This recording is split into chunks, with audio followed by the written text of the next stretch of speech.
my name is Emily Brennan and I am the Communication Manager and host for the Workforce Foresighting Hub Podcast, a brand new podcast which will focus on the alignment between future skills and innovation.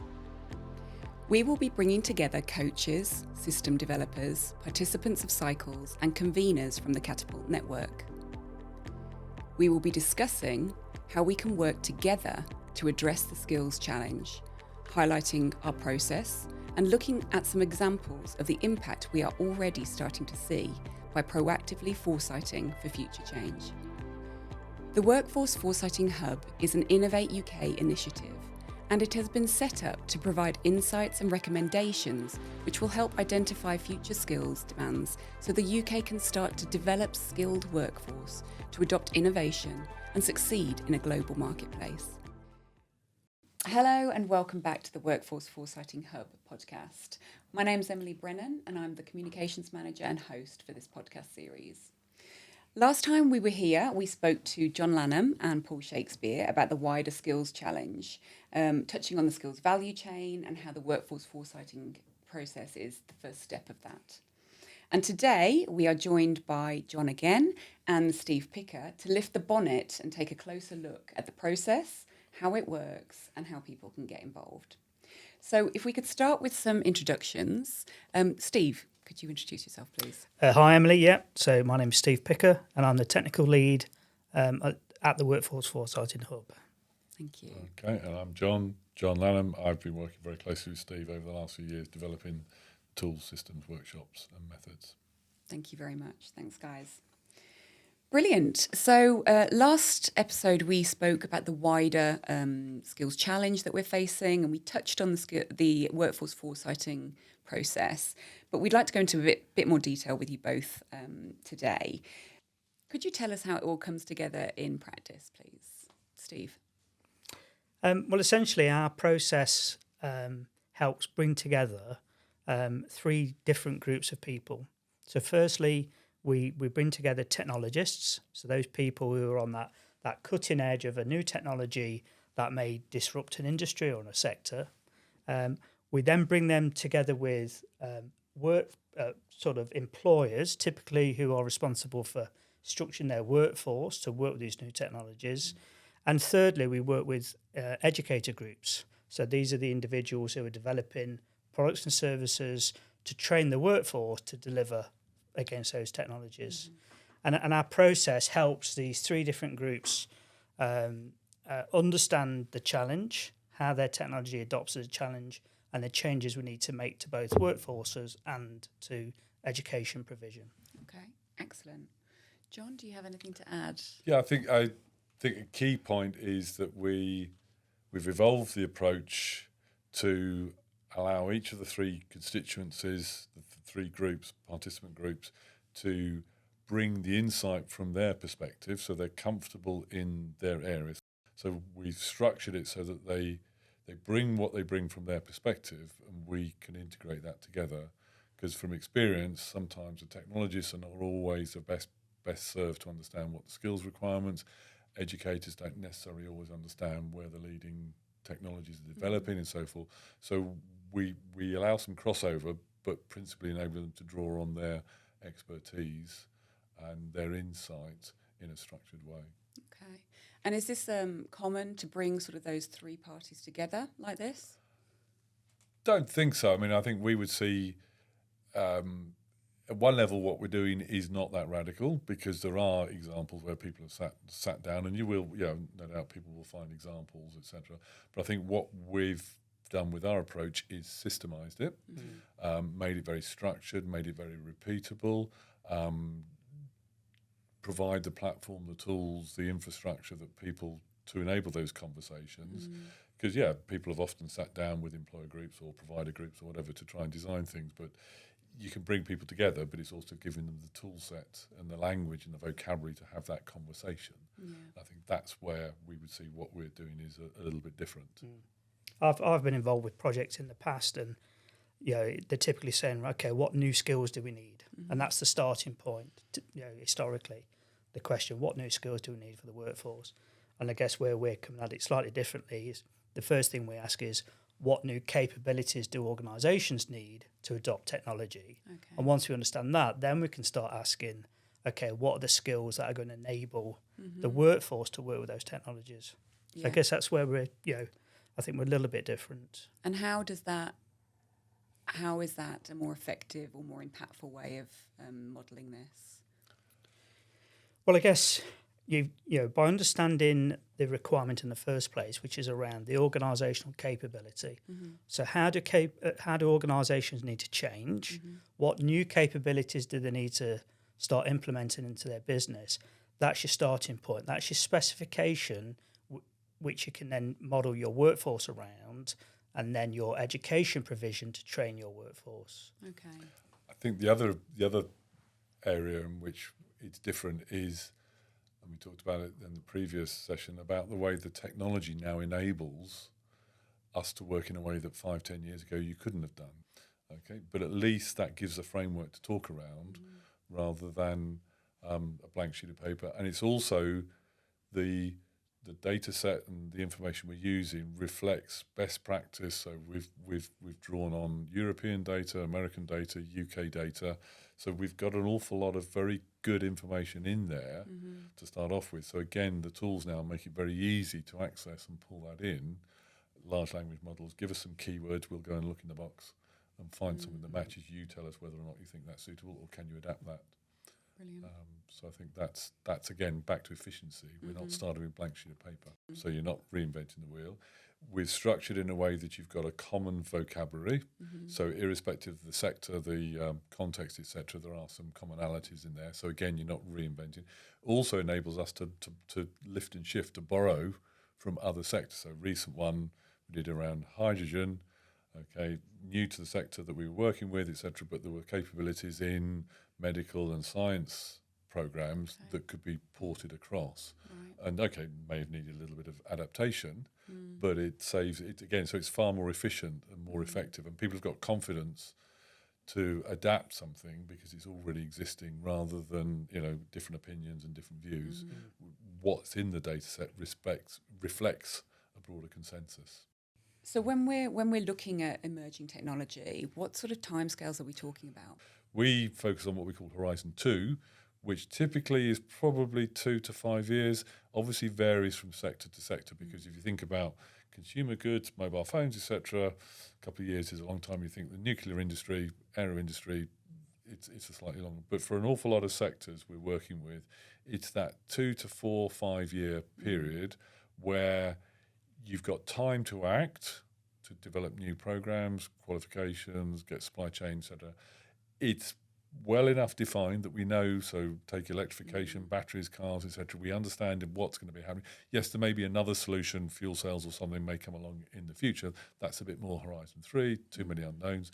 We know batteries and cars are going to be around for a while. Okay, things may change solid state batteries or whatever, but we've got enough surety about what's happening that you can begin to gear up and react and respond. Okay.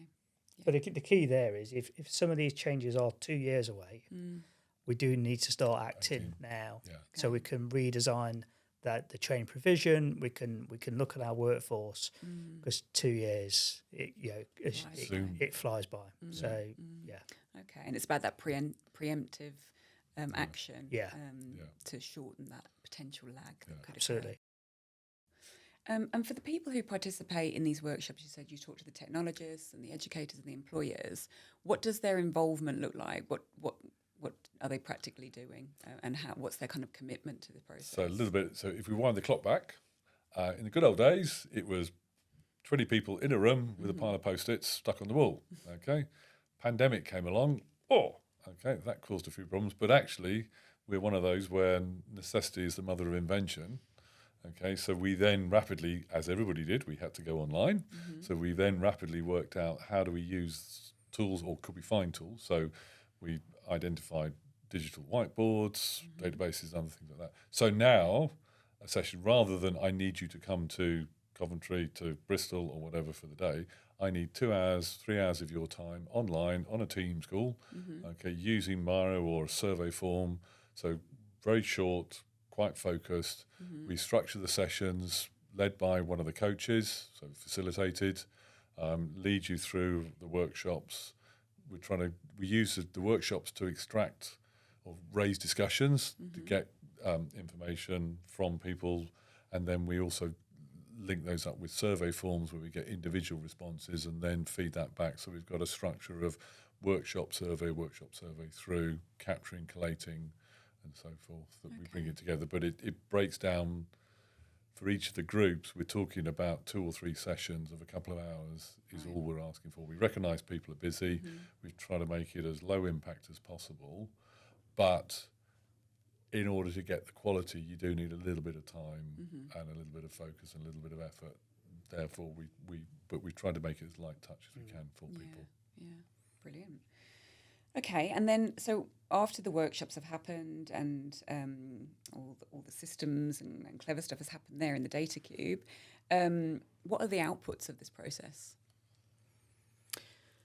Well, ultimately, if you think through the process, we've helped define what the future state looks like in terms of what are the capabilities organisations are going to need within a given supply chain.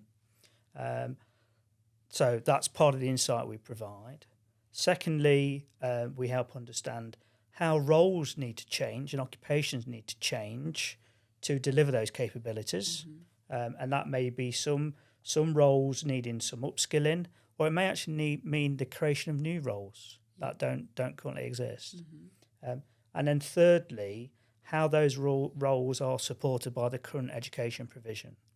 So the insight provided there are, based on the current provision, what's fit for purpose, what needs to perhaps be adapted to be more aligned to one of these future roles, or in some cases, what new content needs to be developed, what new apprenticeship standards or new qualifications are needed to support these future-facing roles. So the data cube and the insight we provide helps articulate those.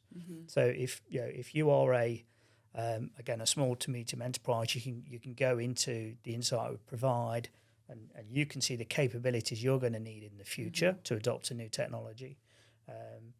And if you're an educator, you can see the capabilities we've defined and assigned to a new role, the knowledge, skills and behaviour that underpin those capabilities. And if your products and services as an educator are delivering against that role, you can perhaps see how you may need to adapt your provision, to make it more future-proof. Yeah, and we've seen that through the cycles we've run, through the projects we've run. The groups have taken, we did one last year around wind energy, and a group up in the northeast between employers and education, colleges and universities, have then taken the insight that we generated and changed some of their programs and qualifications to include content that covers the material that we identified. And that's happening already. Yeah, so that's happening. So we're able to give people that focus to understand, okay, you're telling us we need to change, we need to respond. This is the way in which we need to change at the supply chain level, at the workforce level, and at the training material. And they can have confidence in that because of the insights you've gleaned from technologists. I think we always caveat, we've got an approach that draws in the view from some experts, but we align that with global data sets. But out of this comes insight, which again we can make recommendations. We use large language models to do the heavy lifting of the analysis. At the end of the day, you need to apply your subject expertise and your insight and your sector insight to say, okay, do we agree with this? Does it make sense? Okay, we need to adapt it. Yeah. So if our purpose is to try and preempt skill shortages, so new technology is being deployed, and typically what we see is once organisations are trying to adopt that new technology, that is when they then send this skill demand signal to their provision, so their training providers and their education providers, and to react to that new skill demand, it generally takes a bit of time for them to rework their products and services, their qualifications, their standards. And what we're trying to do is identify that demand signal up front. So we can pre-warn, the organisations are going to be involved with these new capabilities, but the training providers and education providers, so they can start considering what changes do we need to make to our provision so that when that demand signal lands, they're better placed to respond to it quicker, reducing that lag. Brilliant. Okay, super. So so we talked about the report and the insights that come out of the process. What needs to happen next? We need people to get involved. If you're somebody responsible for helping implement new technology, your technology is only going to get implemented if there's a workforce to implement it for you. So get involved with our workshops, help us understand how organisations need to change in light of the new technology, and that will help us identify the changes needed to the workforce and the provision to help onboard your technology. Quicker. So yeah. And so the Workforce Foresighting Hub, the Workforce Foresighting process is the first part of the skills value chain that we talked about in the last episode. From there, what is the next sort of step, and who sort of takes that forward? So I think we see a number of different outputs coming out of that. So one, as Steve says, is how does the supply chain have to restructure itself or change itself? There's also then information for qualifications bodies, awarding bodies, providers and things like that. So how are qualifications, how are their training schemes, so IFATE standards or whatever it may be, how are these going to maybe need to change? So it's giving them insight ahead of that. If this technology is deployed at scale across the workforce, this current set of training programs may not necessarily deliver all of the knowledge and skills required. So they're getting foresight about that change, and we recognise the lead time it often takes in terms of qualification development, program development, and all those sorts of issues. So they're getting early insight around that. Similarly, then for the workforce, we, as Steve says, we propose a number of future occupations based on the insight, some of which may land well with people, some of them may feel a little bit left field. That's fine, but you need to look at that and understand what the implications of your implications on your workforce are, and again map your current workforce against these future profiles. So what are the training gaps? Are there ways in which certain roles are going to change, adapt, and so forth? So it's about giving people insight ahead of the curve. Yeah. So maybe reinforcing some of those benefits about what this program offers to the participants specifically. We've touched on a few there. It's a real chance to address future skills and to prepare the UK workforce for future skills. If we went through sort of the different participant groups to say, right, what are the real benefits for a technologist, John? So technologists, I think for me, it's about understanding. So you've developed your technology, whatever it is. You put a lot of time and effort into that solution. But it's understanding what the capabilities are required across the supply chain for that technology to be adopted. So that it has to move from small scale up to large volume. Yeah, so it's understanding the ways in which the sector and the supply chain you work with will have to adapt and change in order to maximise the benefits of that technology. So you've got an interest, you've put a lot of time and effort into that technology development. This is a mechanism to help that get deployed and adopted at scale. Okay, yeah. John, is it fair to say that our process, John, also helps tease out some of those capabilities we don't initially think of, such as what changes need to happen to procurement models? Yeah, because it's such a disruptive technology. Yeah. The procurement models are totally different. Yeah. So good point, Steve. Because part of the framework we've created encourages or requires people to look across a spread of activities within the supply chain. So as you rightly say, you want to go digital, fine, okay. That means you've got to look at the cybersecurity now down the whole supply chain because your data is being shared and accessed. Who owns the IP? How do you manage that? And all those sorts of issues around about that, the way in which the whole system has to change. And yes, our framework provokes you to think in areas you probably wouldn't necessarily initially have thought about. Brilliant. And so if we move to employers, what's the main benefit for an employer to be involved in this process? Well, as an employer, first of all, you're getting that early access to new capabilities. So, an employer within an organisation, you're seeing the organisational capabilities you're going to need in the near future, and they will mainly be building on the ones you've got, but you will see the new ones you need to consider and how you're going to implement those into your business. And when it comes to designing your workforce or looking at how you need to change your workforce to deliver some of these capabilities, what the data we develop and build upon through the process, you're going to see a list of future occupational profiles or job roles, and you'll recognise many of those, but what you'll see is some of those roles have got new capabilities assigned with them.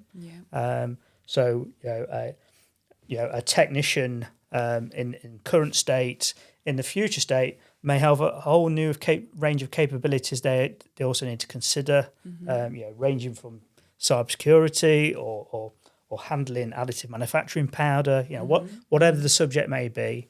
But you're going to get insight into those. You're going to get a list of job roles that you may need to consider. Are they relevant to your business?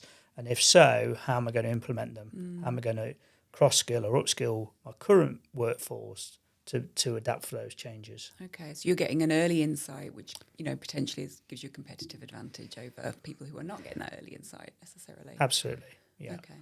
And finally, how do the educators who are So involved in then this I think process for the educators, it's a combination of factors. So some of it is about how current qualifications will need to change. So there is content. So at the moment you don't cover X, you need to bring that in. So we did, say, one with the wind industry up in the northeast last year, dynamic floating cabling systems. Actually, what came in there was a load of issues around fouling of cables. Okay, so the marine growth that builds up, etc. Because it's a dynamic system that actually changes the weight of the cable over time and other things like that, etc. So there's new material there. There's also then it's the way in which, if you take another example, just back to the point Steve made about cyber. So, for example, you've got a set of knowledge and skills around cybersecurity at the moment. Quantum computing comes along in the next few years. Okay, the detailed knowledge and skills a university, college, or whatever would be delivering may need to change because the techniques, the tools, the methods that will be needed will change. The capability is the same. Maintain a safe, cyber secure platform.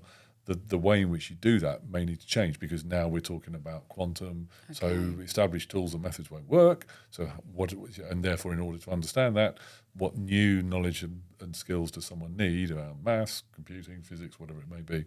So we can identify how the qualifications themselves change, but also how the underlying knowledge and skills may need to adapt. What new material may need to come in. And also, it's the other thing. It's the same across a lot of them. What are the things we've got to stop doing? Because you can't keep fitting a quart into a pint pot, be it a person, a workforce, a program, or whatever. So at some point, there are things we're going to have to stop doing, as well as pick up new things. So we can also look at the impact and give you some insight about these things in time are going to become less critical, less needed, redundant. Brilliant. So it's such valuable insight, sort of shaping curriculum, that's based on, facts and And again, with the whilst we produce overview reports out the end of the process, the ambition is that the data set will be publicly available. So, of course, as a program leader or someone, if I want to go and dig into the detail, I can then interrogate the data. And that's, again, why we're looking for participants to come and work with us, because this is all very new and we need people to take it for a test drive and break it. And through that, we understand how to make it better and more effective. As John said, it's a developmental project. And the more data we acquire, we can see the usefulness of it. And we'd like to think we can, as John said, make the data cube more accessible. So not only if you're involved in the cycle, but even if you're outside of a given workforce foresighting cycle, if you're a technologist, you can access the data cube, and for a given challenge that has relatable technologies, you can see the capabilities that have been associated with that challenge and that technology, and the different supply chain partners involved with that. So that gives you great insight. And you may be accessing the cube as a employer. Mm-hmm. Okay, I'm looking at adopting a new technology. We can query the cube, and you can then see they're the capabilities I need to start considering if I'm moving into that mm-hmm. realm. So I think we're looking to try and develop these organisational profiles in relation to capabilities. Okay. So there's not a lot of it out there, is there, John? No. We've looked. And I think it's that as the data set grows, because every time we run a cycle, we add more insight, more information in. It's then how do we begin to looking at some big data type analytics? What are the meta trends? What are the common things? Mm. So where people have used this capability, this other set of capabilities have also been linked mm-hmm. to that you may want to think about, etc. Okay. And then from an educator point of view mm-hmm. or a training provision point of view, there's one thing around providing insight regarding what standards need to change or what qualifications need to change, but also the data provides great insight to understand what sort of short course provision we need to develop. Mm-hmm. Those tactical short courses that industry can pick up straight away. Mm-hmm. They're relatively straightforward to develop. You're going to get insight into those, which can be very useful. Yeah, that goes back to the whole point of the skills value chain, mm-hmm. that it's about a framework to bring those parties together. So we produce the insight, then you identify changes to programs, you produce training, short-term training material. Some of that training material, of course, might be aimed at your trainers, so you can then train the trainers and then enable the broader development and adoption of that technology. Brilliant, thank you. Okay, so when do people need to act on this? Well, I think we see what we're trying to do is respond to the messages we're getting from industry, from business, about we can't get enough workers. Mm-hmm. We've done a number of different studies, cycles, projects across a range of different industries, from food, packaging to therapeutics to wind farms and all the rest of it. Common message is we know we need to upskill our workforce. We know we need to expand our workforce and so forth. So we're trying to respond, or we are responding to that message. So I think it's come and work with us. Mm. You know your skills challenges. You know the things that are keeping you awake at night. You know the jobs you're struggling to fill. You know the questions you're being asked about the impact of this on our workforce. How will we have to change? Where do we invest? Is it equipment? Is it people, machines? Where do we build a new plant? Where do we put our facilities? Okay, we can't answer all of those, but we can give you some of the material and numbers you might want to use to enable you to run scenarios, to look at different cost-benefit analysis, to make some assumptions and work it through. Okay, brilliant. So finally, how do people get involved? Phone Emily. Okay. Yeah, so if people do want to get involved in this process and sort of there's a wide remit of people to get involved, it's really visit the website in the first instance. Yeah, reach out to us via the website, contact, emails, telephone number. But just principally get on the web, find us and drop us an email, contact email there, and just start to get involved. Thank you for listening to the Workforce Foresighting Hub podcast. If you would like more information, please look at the podcast show notes or visit our website and follow us on LinkedIn. Thank you very much.